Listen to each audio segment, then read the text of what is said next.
താഴെ പറയുന്നവയിൽ ഇന്ത്യൻ മഹാസമുദ്രത്തിലെ സമുദ്രജല പ്രവാഹം ഏത്? ഓപ്ഷൻസ്: ബംഗ്വേല പ്രവാഹം, കുറോഷിവോ പ്രവാഹം, ഗൾഫ് സ്ട്രീം, അഗുൾഹാസ് പ്രവാഹം. ആൻസർ വരുന്നത് ഓപ്ഷൻ ഡി, അഗുൾഹാസ് പ്രവാഹമാണ്. ബംഗ്വേല പ്രവാഹം അറ്റ്ലാന്റിക് സമുദ്രത്തിലേതാണ്.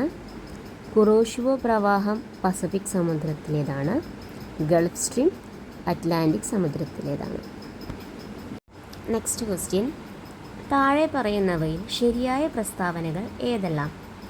തന്നിരിക്കുന്ന പ്രസ്താവനകൾ: ഇന്ത്യൻ സ്റ്റാൻഡേർഡ് സമയം ഗ്രീനിച്ച് സമയത്തേക്കാൾ 5.5 മണിക്കൂർ മുമ്പിലാണ്. തമിഴ്നാട്ടിലെ കൂടംകുളത്ത് ഒരു ഭൗമ താപോർജ്ജ നിലയം സ്ഥിതി ചെയ്യുന്നു. ഗുജറാത്തിൻ്റെ തലസ്ഥാനം അഹമ്മദാബാദാണ്. സത്ലജ് സിന്ധു നദിയുടെ പോഷക നദിയാണ്. തന്നിരിക്കുന്നവയിൽ ശരിയായ പ്രസ്താവനകൾ കണ്ടെത്താനാണ് ക്വസ്റ്റ്യൻ.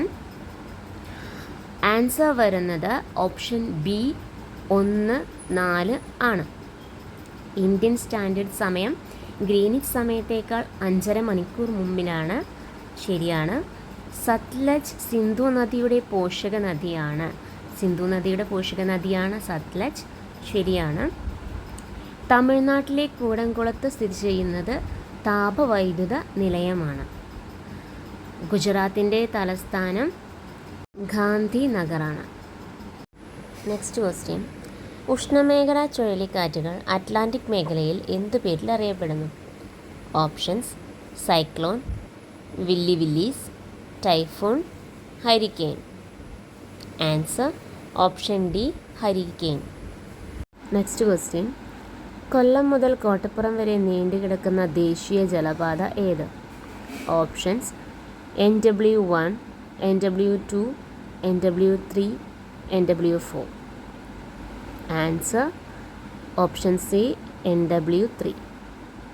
നെക്സ്റ്റ് ക്വസ്റ്റ്യൻ: 2024 ലോക പരിസ്ഥിതി ദിനാഘോഷങ്ങൾക്ക് ആതിഥേയത്വം വഹിച്ച രാജ്യമേത്?